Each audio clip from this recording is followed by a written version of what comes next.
This episode of The Unstarving Musician is sponsored by Liner Notes. Learn from the hundreds of musicians and industry pros I've spoken with for The Unstarving Musician on topics such as marketing, songwriting, touring, sync licensing, and much more. Sign up for Liner Notes. Liner Notes is an email newsletter from yours truly in which I share some of the best knowledge gems garnered from the many conversations featured on The Unstarving Musician. You'll also be privy to the latest podcast episodes and Liner Notes subscriber exclusives. Sign up at unstarvingmusician.com. It's free and you can unsubscribe at any time. This is The Unstarving Musician. I'm Robonzo. This is my podcast. It features conversations with independent music artists and industry professionals with occasional special topic episodes featuring yours truly. A glimpse into the minds of my varied guests, all intended to help independent music artists better understand the marketing, business, and creative processes that empower us to do more of what we love. Make music. Welcome to another episode. This is Robonzo. This is my podcast. But you knew that, right?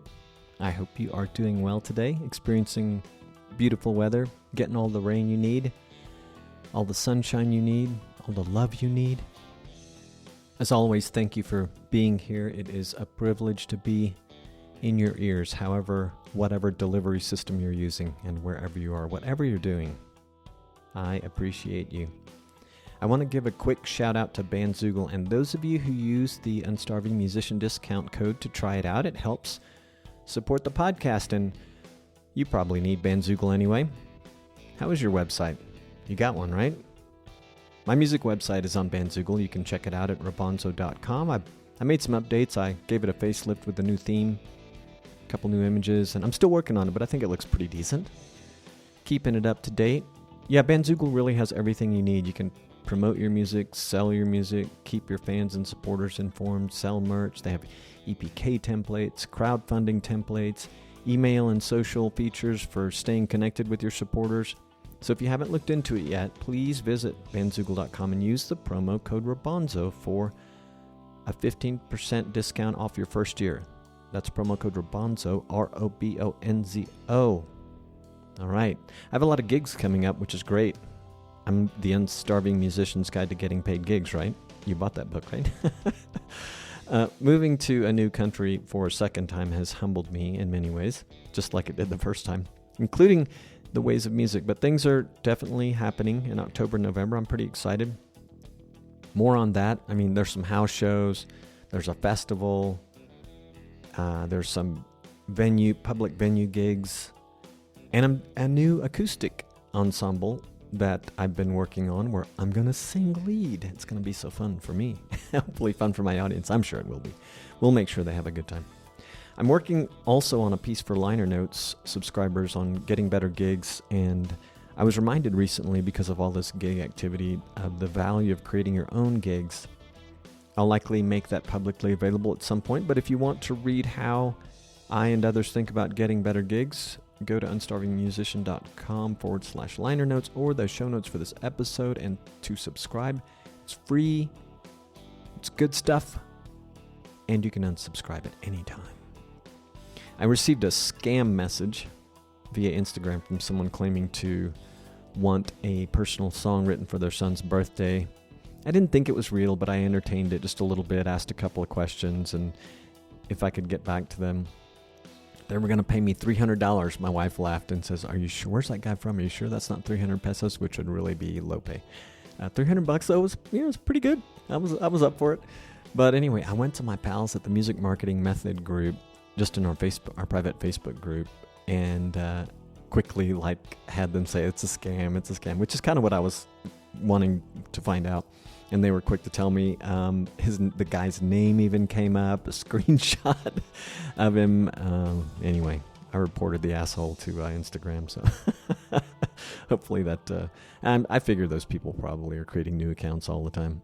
It had all the hallmarks of a scam, but anyway, it's good. It made for good chat in our private group.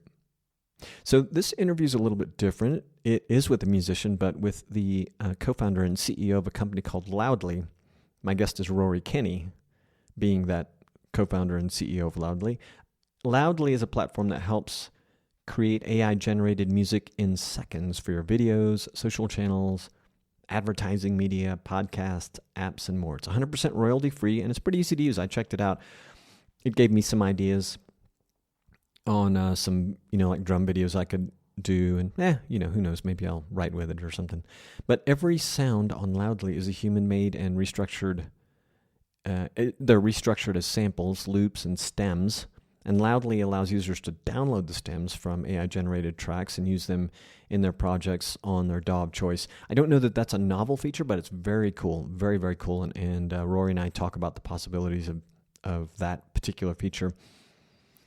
The predominantly web-based app rolled out about 5 months ago as I record this episode intro, and Rory and I talk about the product rollout, Rory's inspiration for co-founding Loudly, what drove him in the direction of AI and music, the company roadmap, business challenges they've had, use cases for Loudly, the Loudly mobile app, finding the ideal team members, copyright, of course, that was a big one, the future of music and AI, and more.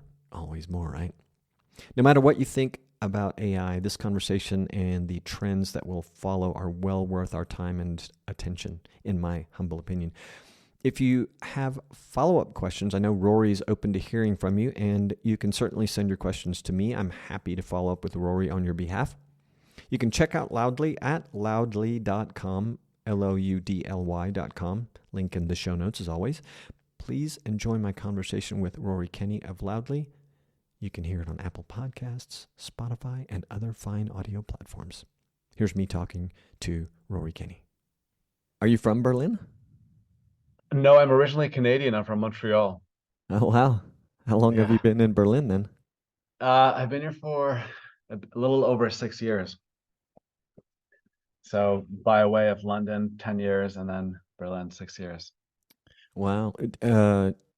Berlin because of your current work or something that you were doing prior? Yeah, no, it was current work. I was looking to leave London anyway to move to a slightly smaller city. And this job came up in Berlin, so I moved here. Nice. Yeah. Very nice. Are you a musician? I am, yeah. I am. I was a musician from an early age, and I kind of hung up my guitar, so to say, around the age of 25. And then, I had to make a living. So I went into technology and business, but came around first full circle to this Yeah. situation here. Yeah, Yeah. that's cool. Yeah. That's very cool. Gives you a good mindset, I'm sure, for Yeah. Yeah. Slightly different, at different least some mindset of your too. customer base. Yeah, exactly. Exactly. Well, let's dive right into Loudly. One of the things I wanted to ask you is if you can differentiate the appeal of the technology and the offerings of Loudly for musicians versus non-musicians, and if there is a differentiation. Yeah, of course.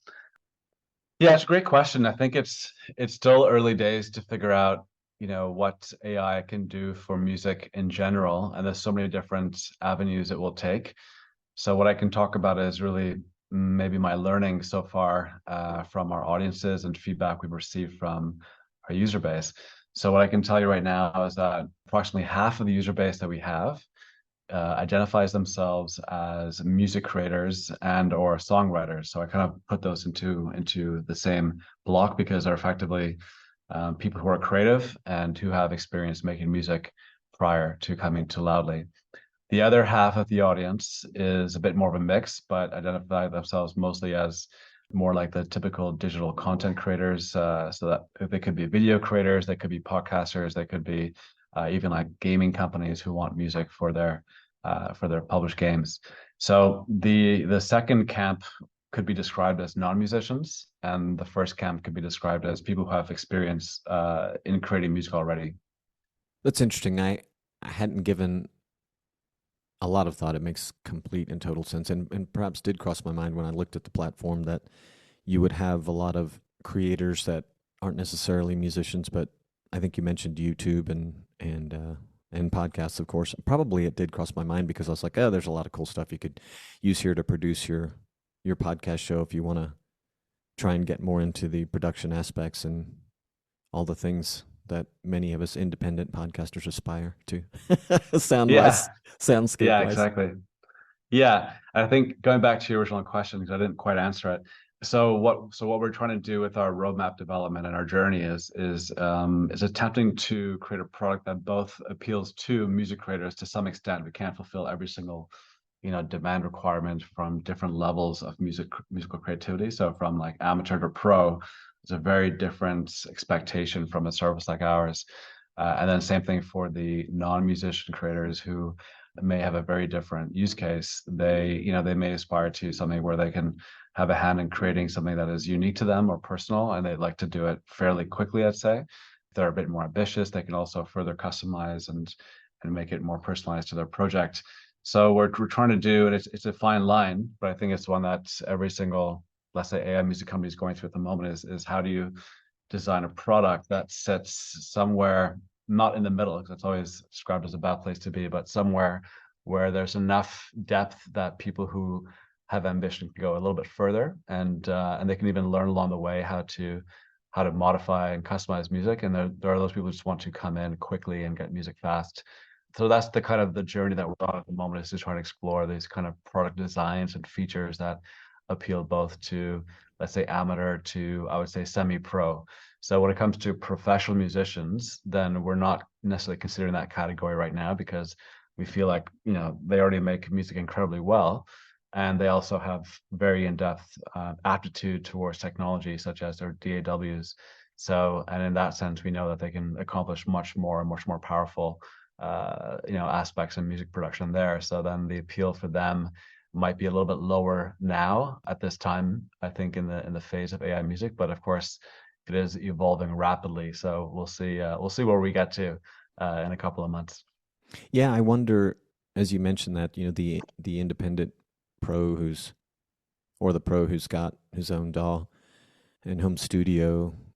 But I was thinking, well, the ones that do get involved with the producer, maybe for the first time, but how soon we might see producers actually introducing them to things that they hadn't thought of, that might leverage technology like this or that of some of your counterparts in the space. Well, I mean, I can probably describe a few interesting use cases that are popping up where it doesn't necessarily, appeal to or apply to everyone, but it looks like a use case that is based on professional musicians who are trying to be more productive in their jobs. So let's say you have a professional musician who does create music for agencies or for, for example, professional podcasters or for videos. And in those kind of careers, what we see is that there's just a huge demand for making lots of music. And so that's quite a lot of pressure for one person to be constantly creative and to constantly come up with the right exact sounding piece of music for that creative brief. There's time pressure, there's deadlines, there's other projects to deal with, there's also just running their own little, micro business. And what we see there is that there's now an opportunity for those professional musicians to, simply come to our catalog or to the generator and just to generate music fairly quickly, and then deliver those tracks to the agency or to the brief and just say, here are a few options. What do you think, might sound good? And then the agency will come back and say, well, we think this is the most appropriate track. And then the producer may say, okay, well, I can recreate something similar, or I can even use pieces from this original music, and then elevate it to the standard that would be expected. So there's that kind of use case which helps professional musicians become maybe more efficient in their business, right? So they don't have to be constantly creating stuff, and then getting it rejected, which is in some level not great value for them, right?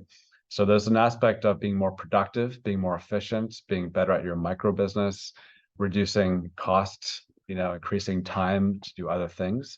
So we find that to be an interesting use case for the, let's say, independent or freelance professional musician. I could see that.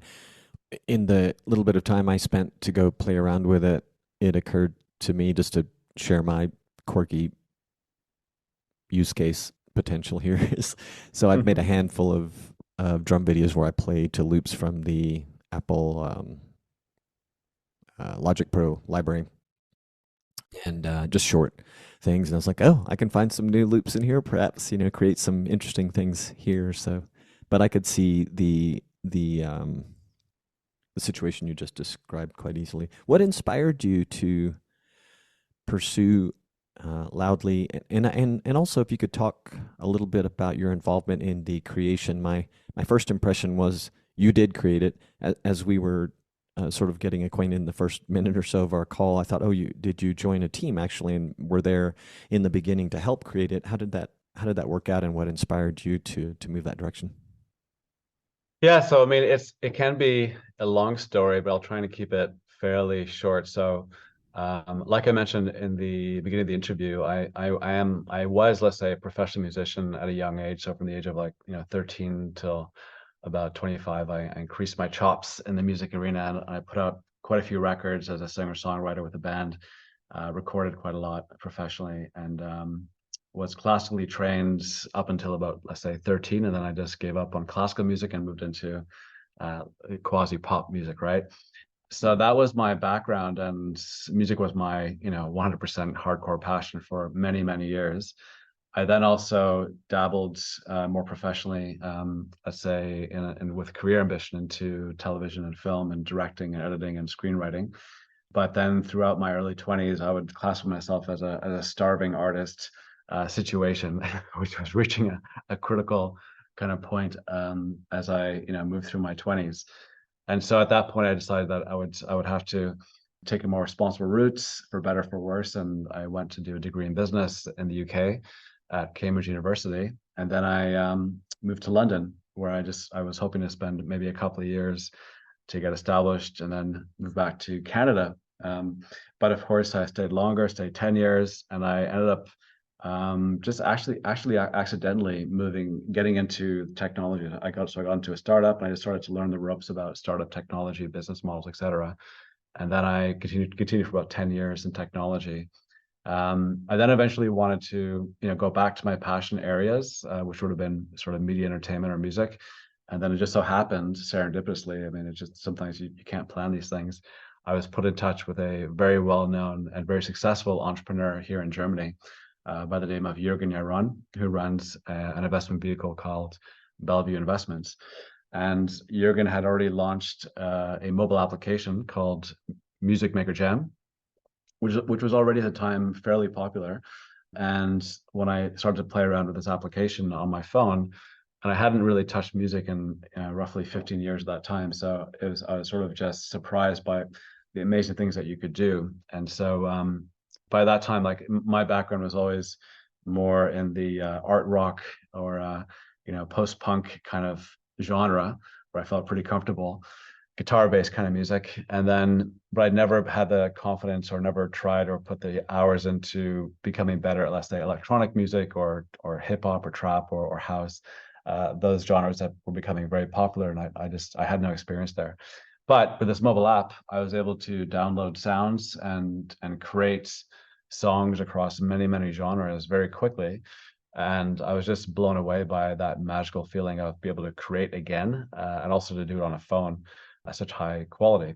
So that got me pretty hooked. So I decided to move from London to Berlin and to join his startup, which was for approximately 3 years.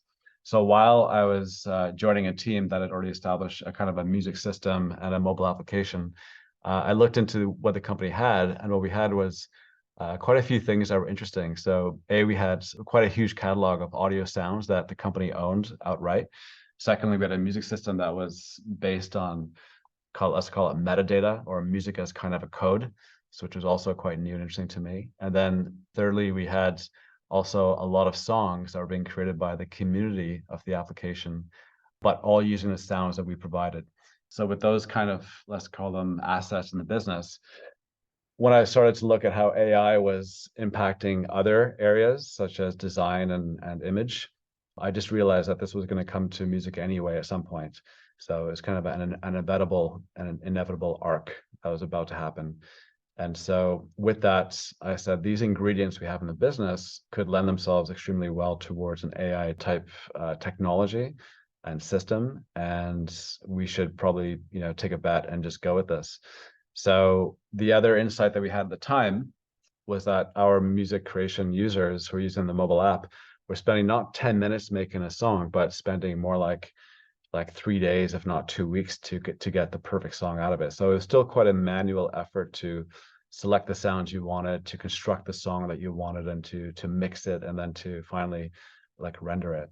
And I just found that to be an incredibly long time to spend on your phone to make a song. So maybe that's completely normal to spend those many hours, if not longer, in a DAW. But on your phone, that just seems like an incredibly long time. So I thought, AI could be really helpful to assist those same creators to make that process faster, and also to get results that they may not expect. So with that kind of insight into the user base, but also having the assets in the business, I felt it was time to take a bet and take quite a big risk, and to invest into AI technology in-house. So I agreed that with my investor, Jürgen, and we embarked upon this journey. We started to hire some AI specialists and to start working with our system, our catalog of sounds, and start to build up the whole foundations for it. It took roughly 4 years to really get it to where we are now. There were many experiments, many failed experiments, a lot of painful efforts to really build something that had not been built before. But we finally did it. So, and then last year we kind of got to a point where it became so good as an internal tool. So we had our own music producers using the AI tool that we had built internally to develop catalog for our Loudly product, which could be used by, let's say, video creators to use in their videos. And then when OpenAI and ChatGPT came out in January, like not January, but roughly the hype kind of hit full steam in January 2023, I just said, well, now's the time to launch this, because the public is finally, let's say, open to AI, whereas even last year and the year before that, there was still a lot of negativity associated with AI in general. But that changed, I think, so much. And so we decided to quickly and rapidly scramble the team to launch this new AI music generator, which only came out on May 15th in a beta type format. And just recently, roughly a month ago, we finally came out of beta, and now the whole system is working pretty stably and delivering really interesting and wonderful song results as a result of that. Yeah, I heard some of the samples of things that had been created. They sounded nice. I mentioned that I played around with it for a short bit, and it worked well, which was nice. Yeah. I have played around with apps similar to the one that Jürgen, forgive me if I'm pronouncing his name incorrectly, but and yeah, they can be cumbersome, and there's so many darn OS versions and hardware versions of any given phone that it's difficult to keep up with everybody's needs. And so I was frustrated a lot by that experience. I tend to still find, and I don't know where you guys are at with like a mobile experience, but I tend to find for some things like perhaps this, and definitely would have been the case. Well, when I compare two creation platforms where you're collaborating with others, the one that's on a web-based app is just, and when I first encountered it, it was not the latest design, but it was just a lot more stable Yeah. and reliable, and now they've updated, and so it's even better. But do you have plans, or are you already doing something with an app that's specific to Loudly? Yeah, we did launch a mobile app roughly 2 years ago, which is much more about the royalty-free music catalog. So just to let people, who like to use mobile apps, discover catalog and to use that for their videos. We've been slightly modifying that application towards more of an AI use case. And the first use case we've planned for that one, which we've launched just the feature literally 2 weeks ago, is that we can now analyze video, and we understand what's in the video. And then based on that recognition of items, objects, themes in the video, we can then recommend directly from our catalog musical suggestions, compositions that we think, or that the AI believes could be relevant for that type of video. That's a new feature that came out. And then when it comes to the Loudly AI music generator, we took a bet there again. So I decided not to build it on web and on mobile apps. It would have been kind of let's say, a bigger bet. So I kind of hedged my bets by building it on the web app first, where I know that would appeal to a wide audience anyway. And then on the mobile app, I wanted to test the AI video recommendation feature. Because we have limited team resources, we took that path, because then I could build both features at the same time. and then see which ones would do well on the market. Thankfully, the AI generator has done very well, so it's been a huge success already. And the AI video recommendation feature is still pretty new, so we're still going to wait and see how that works on mobile app. But to do the generator on the mobile app version, that would be a decision I would make a little bit later down the road. I mean, technically, it's quite hard for a small company to support a website plus two mobile apps, like one for iOS, one for Android at high quality. It's a lot of work, actually. And I think the use case on mobile app is interesting. But historically, we know from our business in this area, music creation area, is that the people who are a little bit more serious about music creation, a bit more serious about their creative endeavors, who have a bit more, let's say, pocket money or are more semi-pro, they tend to work on desktop or laptop because that's where their professional tools are and that's where they conduct their business. So we think we should, firstly appeal to that crowd. And then if we see, more of a fun kind of use case for mobile, then we can build out the mobile app. However, the web app that we have on desktop also works perfectly well on mobile web. So you can still do it on your phone. You just won't have like that mobile app feeling to it. Sure. And to me, that makes your approach and decisions for those two environments make total sense. I want to back up to the 4-year journey, as you refer to it, and ask if it sounds like there were some bumps in the road. And I would love to know if there are like some fails and lessons, or maybe they're two separate things that you're able to share. Yeah, you mean bumps in the road within the business journey, right? So Yes. yeah, absolutely. The hard thing in tech is and I think in any business really, is to find the right timing in the market. So I think we came at this pretty early. So we're like, again, I'm talking like 5 years ago, and there were not many AI engineers available in the market. It was hard to find them. So that was hard. And then we also had no idea, to be honest, like what we were doing. And if I hired an AI engineer, which I did, I would just have to put full faith in that person to accomplish the task, which is crazy because they've never done it before. So no one had done this before. So it was a great unknown. And that was a leap of faith that we just took because, again, like I said before, I was like, the assets in the business logically would pave the way for this to work. We would just need the right people and the right amount of time to get it to work properly. So there were quite a few bumps in the road. So we adopted, and not to get too technical, but we had an approach which was the GAN model, which is one approach to generative AI, which we tried out for quite a while, and we just couldn't get it to really deliver against our expectations. And so that took many, many years to tweak that. We had to build other kinds of models. We had to go through lots of learnings and about how to clean up our data set. So not every song is worth training on, for example. So we had to then filter our songs down to the ones that were high enough quality. So there's a lot of learnings along the way about how to conduct, let's say, an AI type business, which has nothing to do with music creation or nothing to do with with what we knew as a business, right? What we did know is like, what songs sound good, what songs are appropriate to train on, and eventually how to manage those kinds of data sets as a very young kind of AI company.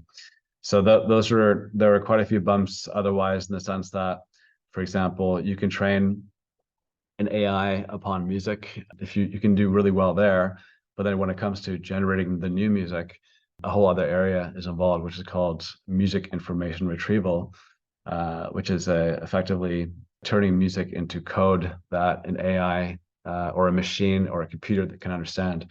So that's a whole other area of AI that fell into our lap, and we had to deal with that as well and hire more people to deal with that. So it took quite a few people who've been in the business, who've also left the business, maybe out of pure frustration, maybe for better opportunities.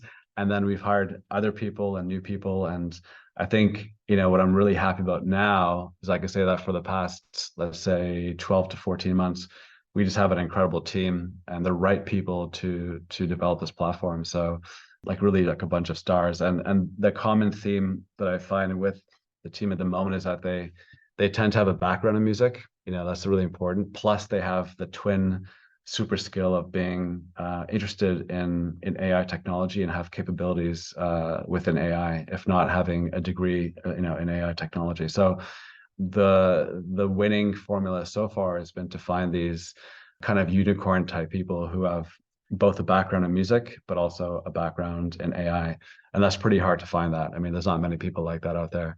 So I'm really happy to have found that team so far. The first part of that scenario that you described, I think, is common across tech for many, many years, where you have an engineer that kind of knows everything and maybe a founding team that's trying to learn. How is that?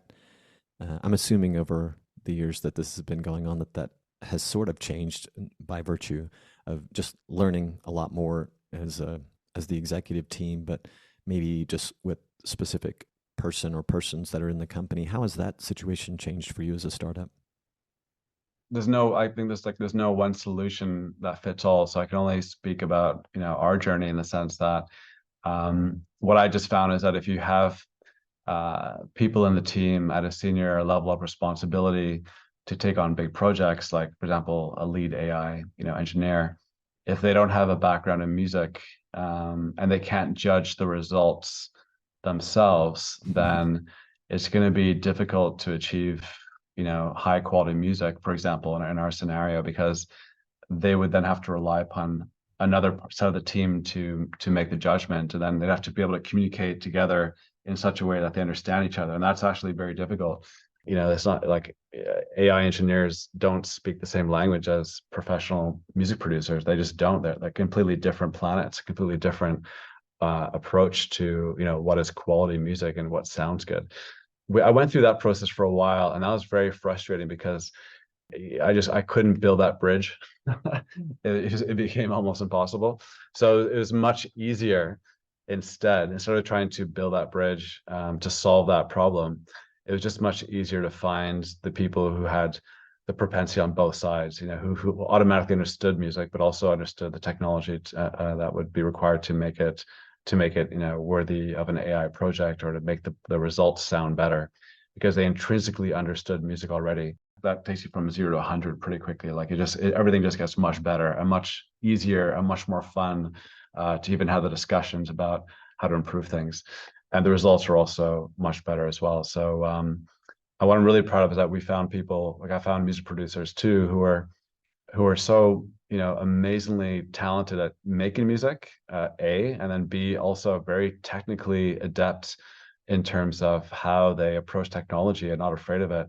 And so I have music producers now who are able to almost code music themselves by giving algorithmic scripts, or giving their professional opinion on how a song should be constructed, and then working with the developers very closely to build out the final piece. And that collaboration is amazing, because it makes everything again happen faster, and it makes everything more exciting. So I think in this AI music world, I would say the DNA of the company is probably the most important thing, because without that team, working on all cylinders, you're not going to get anywhere very fast. So I think it is about having the right team in place for this kind of work. Yeah, and it strikes me that that is a common problem, or will be a common problem across industries, and traditionally has been even before AI was such a big thing, but a problem that often gets ignored in companies, and where you have people in positions like your own or your teams, trying to fill the gaps between developer and those who intimately understand the use cases. But clearly there is something a little unique in both in the DNA of your company and also what you're trying to do, that had you seeking out people that have these sort of dual mindsets or skills. It's interesting. It makes all the difference. Yeah, it really does. Yeah, it makes me wonder how many companies don't look at things the same way, because it seems easy enough to just, we can explain it to the developer, and eventually, they learn. But instead of going out and finding people that have, and it's not easy, like you said, hopefully it will become easier, but going out and finding the people that have the directly related experience beforehand, it has to make a big difference. I assume that copyright or at least has been a big topic of discussion, and I'm assuming that people who listen to this may have that cross their mind. Can you talk a little bit about how that's working so far? copyright is it's a really complicated field because it's also misunderstood dramatically by, I think, a lot of people who are not deeply involved in it, right? When it comes to how we conduct our business at the moment, let me see how to say this. So the issue with copyright is in AI is in ways tricky but also clear, right? So if a large AI company, plagiarizes the internet and then spits out new content and says that it's their own, then that sounds and looks and smells pretty suspicious, right? And that's kind of being dealt with already in the courts, especially in the USA, especially for the image-based AIs, where they literally, would take photographs that are copyrighted, and then train upon them, and then just deliver new versions of those that look almost exactly the same or in the same style. So that's a very tricky area. In music, there's a large or a long precedence of legal, action or litigation to protect copyright. So there's a long history, especially again in the USA, but also globally, to protect copyright and to respect it for good reasons, right? Because there has to be some kind of responsibility or ownership. How copyright is developed or how copyright is negotiated is a different story, right? So you always have different camps and different interests. So artists have one way of seeing things, and labels, i.e., copyright owners, have a different way of seeing things. But that's more to do with artist label negotiations. So I don't need to get into that at all. On our side, we're just observing the landscape as it unfolds, right? I mean, the dust hasn't settled in terms of how AI and copyright will work, but there's no point in making big decisions now, or making big statements about how we should behave until things become a little bit clearer in the overall framework. So how we see it at the moment is that we as the company, we own the bank of sounds that we use to generate the new compositions, and we invested heavily into that bank of sounds, which is over 200,000 audio sounds. So we spent a huge amount of money to record those sounds. So those sounds are all produced by human producers, so down the hall from me in our studios. Secondly, we spent a fortune as well in tagging them with really discreet and very meticulous tags and features, and they've also been analyzed very meticulously by AI, right? So there's a lot of steps it's been through, and that's in some ways that's one data set.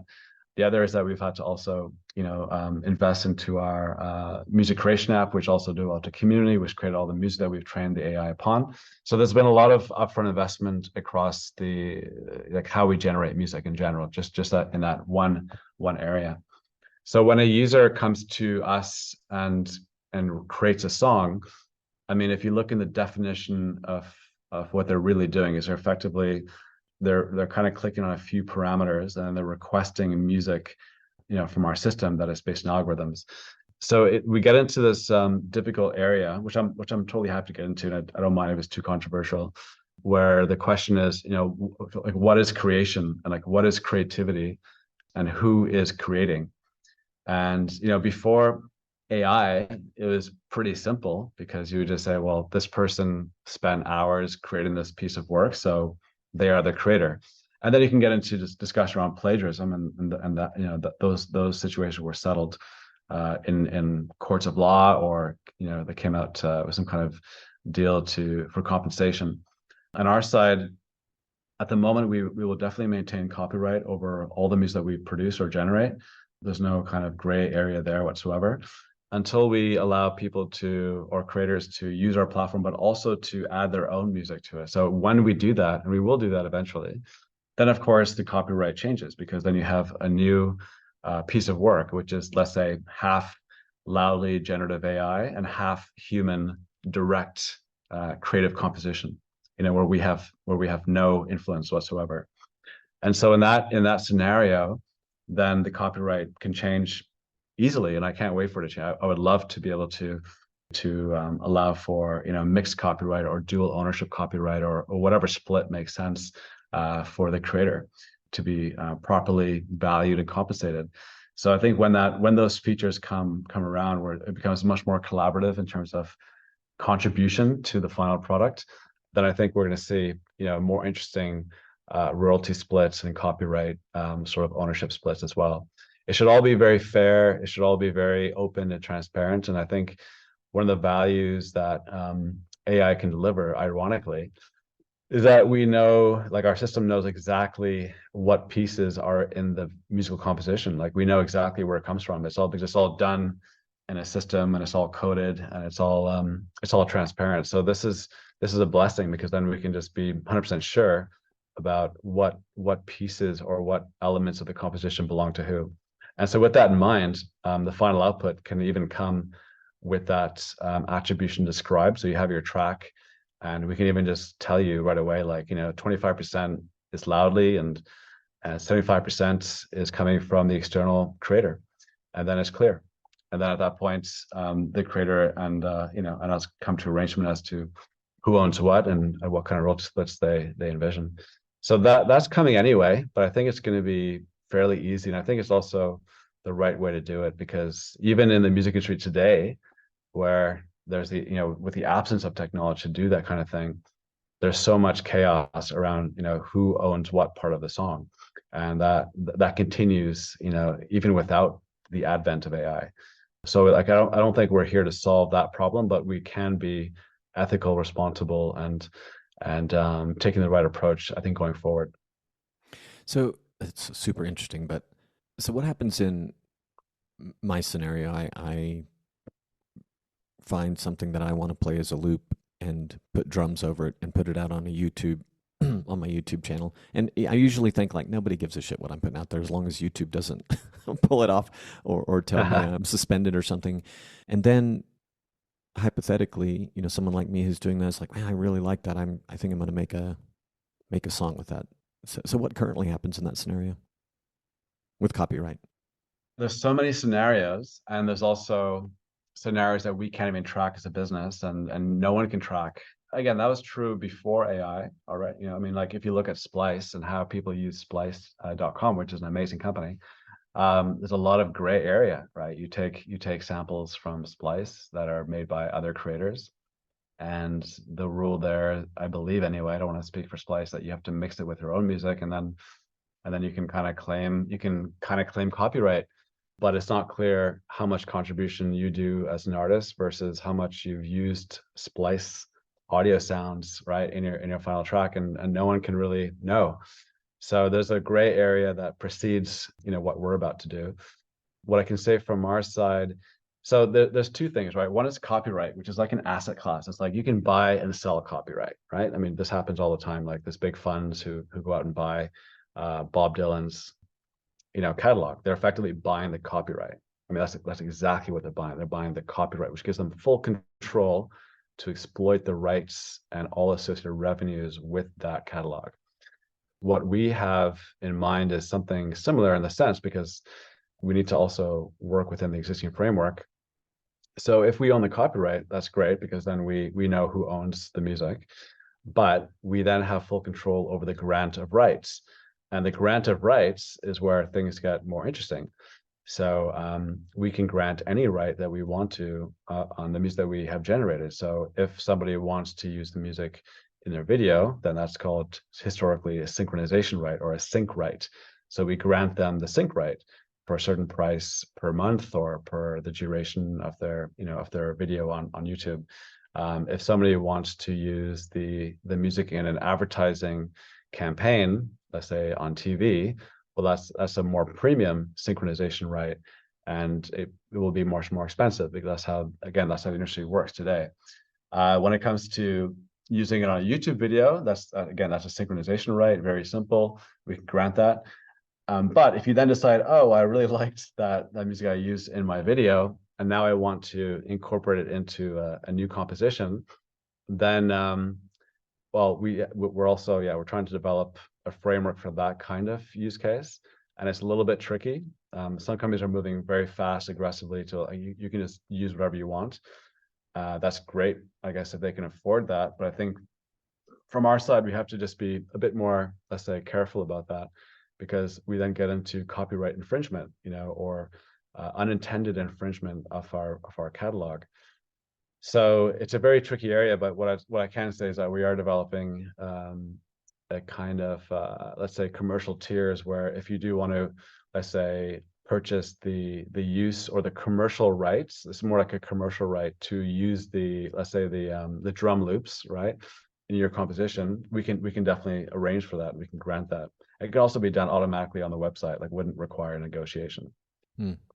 So that's coming for sure. We just have to, like, we're trying to catch up with the things that we want to do, but it just takes a bit of time to develop all these. Even the commercial aspects takes time to develop it and make it available on the website, because it has to do with like how we track everything.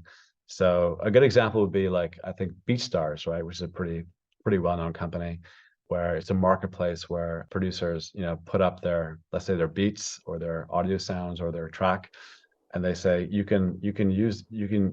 grant you the right to use this for streaming purposes or for TV advertising, and here's the price, here's my price.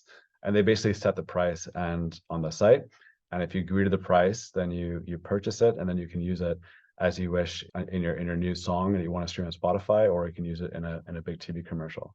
So that marketplace concept, I think, is really cool, and we could also move in that direction as well too.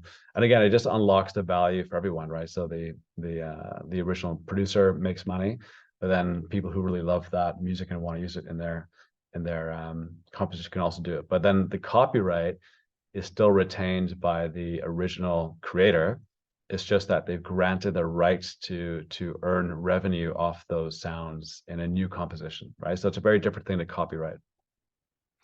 A very complex thing. Yeah, I know. And I tried to many explain it, but scenarios. No, it's good. It's great. I was just sitting here thinking this is like a series of podcast episode conversations. well, it's almost like, as a musician, I mean, you just know right away, like the last thing you want to do is sell your copyright, because you can always, instead of selling the copyright, you can retain the copyright, and you can always sell the rights, as you wish. You can say, I sell the commercial rights for you to use my beats in your new song. However, I only grant that right to you for 2 years. And then it comes back to me. Then the copyright of the new song is unclear, so we can arrange for who owns the copyright on that new song. But as a musician, you have to always think of what you create as like extremely valuable and protect at all costs. So if you must sell the copyright, okay, just get a fair exchange of value, but you don't have to sell the copyright. And that's unfortunately, I think, what a lot of lawyers don't tell musicians in the music industry, because there's this pressure to sell the full copyright, because it's better for the copyright owner if they have full rights. It does make me very curious about the highly publicized sales of catalogs and how they were done. Where Yeah. where do you see the future of AI and music? I mean, there's an angle in music creation, and there's also the angle around, let's say, more music consumption. If we spend a bit more time, maybe now at this segment, into music consumption, there's one area I think is really exciting. I'm hope that we play a part in it.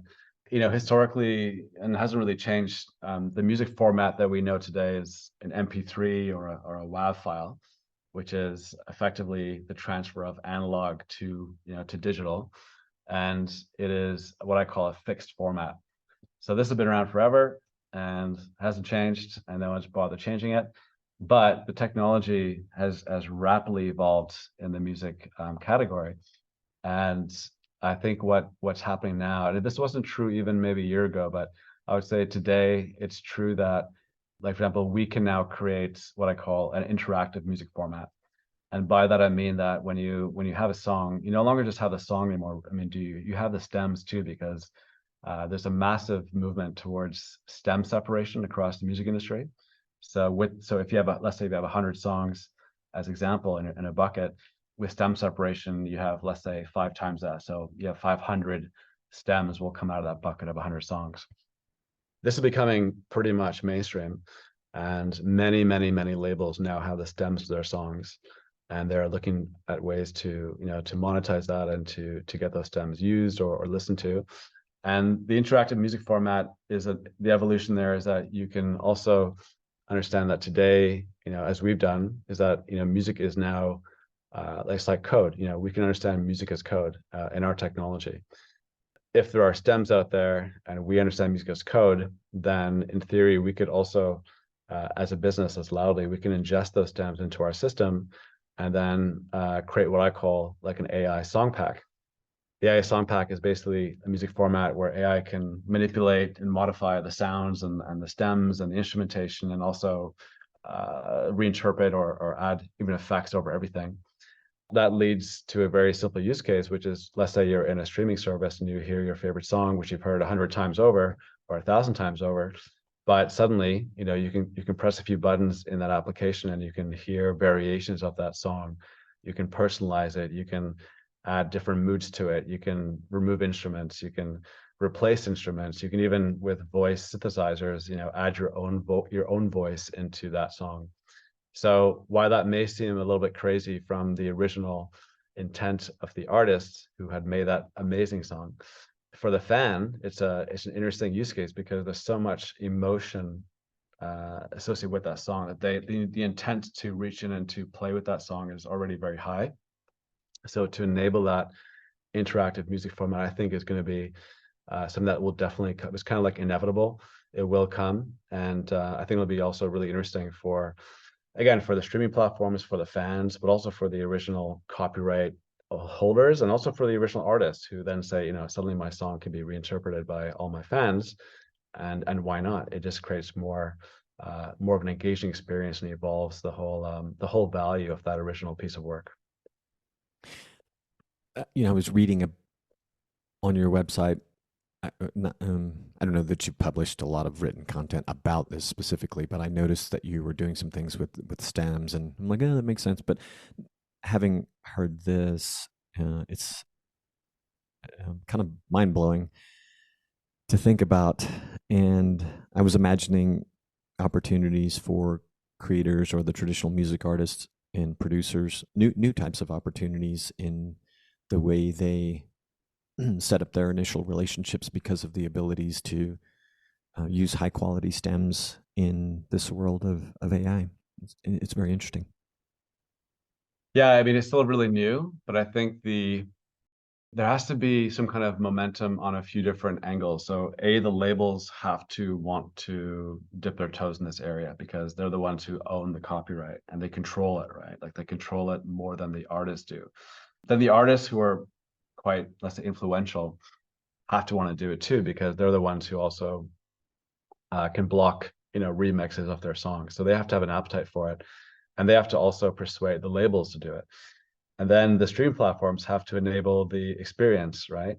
So whether you're TikTok or Spotify, you have to enable that experience in the application to make it a mass market feature. And then there has to be the technology players that, can also, like Loudly, that can actually deliver it.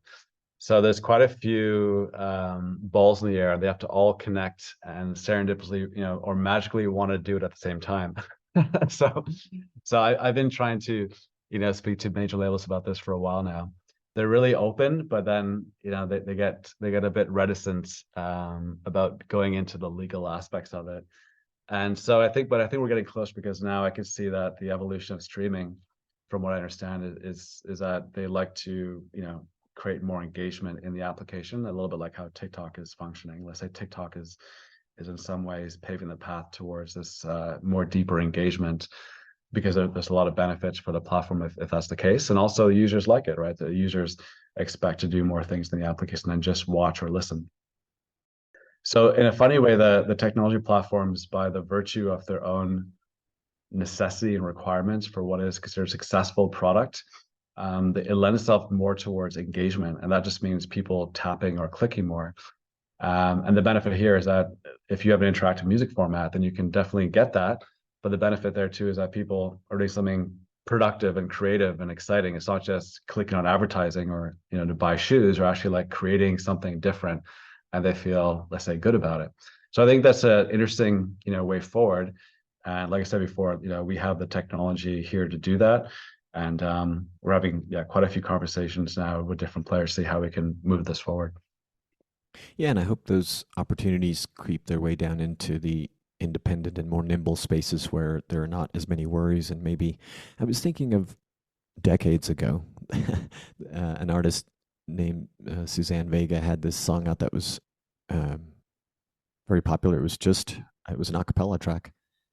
Oh yeah. and Okay. and some guy, I think in Europe, got a hold of it and remixed it just with a pretty simple beat and maybe a tiny bit of horns in it, and it just transformed the track into a big hit. Now she was, Which track uh, was that? um, it's on the same record as I think a song that she had out called "My Name Is Luca," but I can't remember the Right, name which is specifically. the famous song. Yeah. Mhm, Okay. mhm. But it was another Yeah. track there.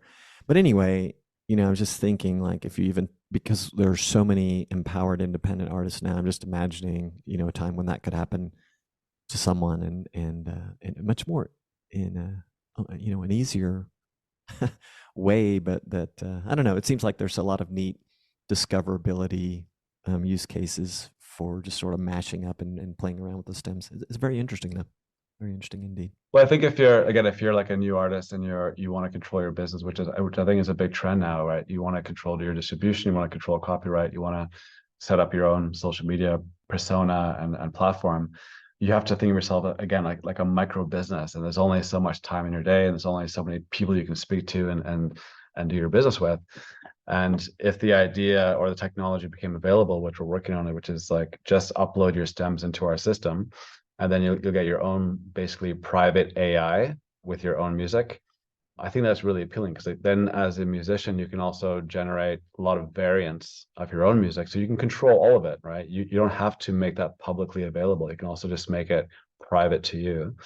And then you can deliver a lot of variants. You can do cross-genre remixes, etc. Do it on your own and still retain majority copyrights, etc. And then that's a meaningful productivity gain in your micro business. You'll get more plays on Spotify, you'll get more potential virality on TikTok because you never know a song or what variant's going to hit, right? I mean, no one knows. Like some of the music industry, like they just don't know what's going to work, and no one ever knows until they just release the material. So I think this technology is going to be there. It's inevitable, and I hope that we're one of the first ones to deliver it.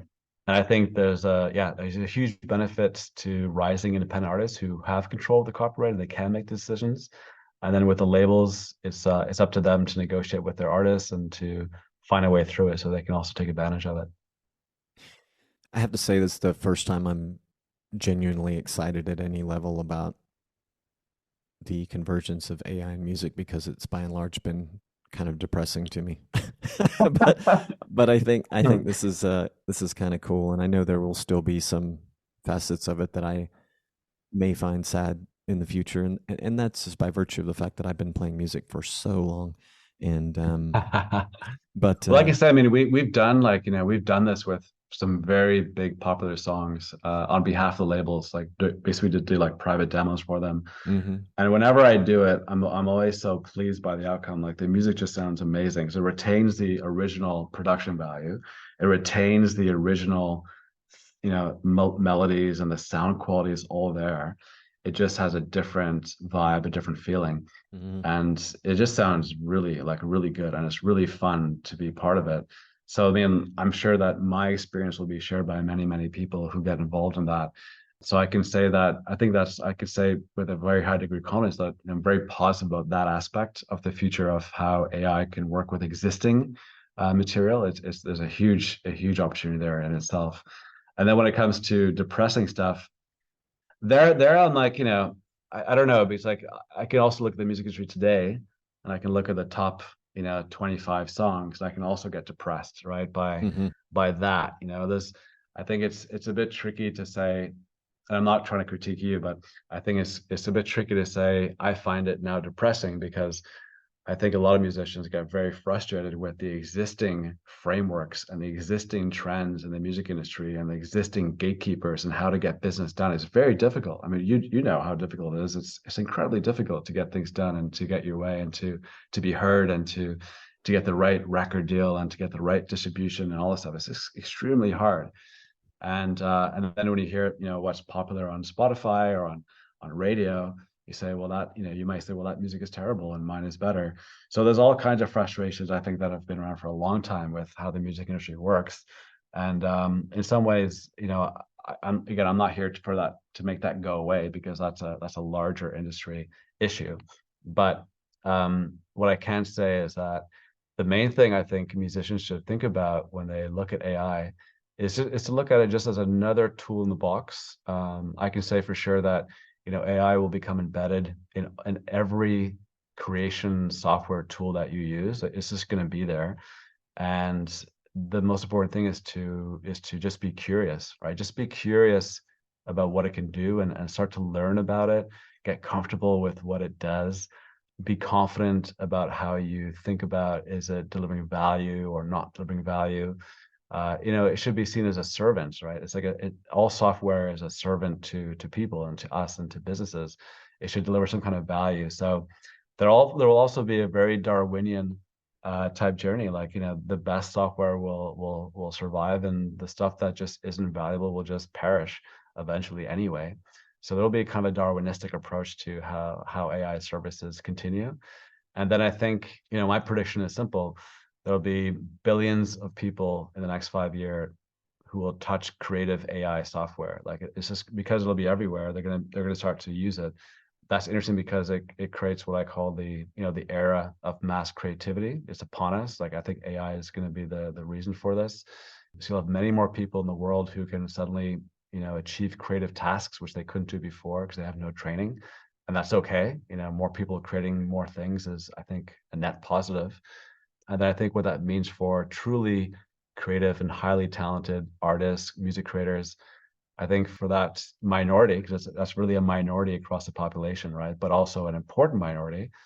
I think for them it's interesting because they can then use these new tools and as a new canvas, as a new sandbox, as a playground for them to overachieve and to do something incredibly new. And one way I look at this is to look elsewhere. Like, if you look outside the music industry and you look at, say, the art world, I mean, who better than Andy Warhol, than someone who embraced mass production and embraced that theme and turned it on its head and became famous for what he did, and so influential in the process. And in the architectural world, you look at Zaha Hadid, who uses technology to create her incredible architectural designs. I mean, they embrace the technology of the time, and then they create something incredibly new and different. And I think music will have that moment where, whether it's one artist or many artists who play with AI in such a way that it transcends the toolkit, but becomes in itself interesting and artful, and also part of the cultural zeitgeist.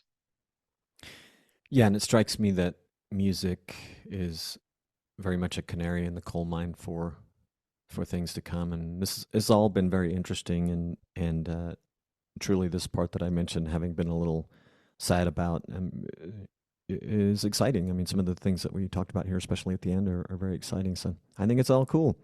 And I All right. appreciate you spending time with me today. I know that people can learn more about what you're doing and try it out at loudly.com. Is there anything else you would like to impart upon my listening community about Loudly, or anything else related?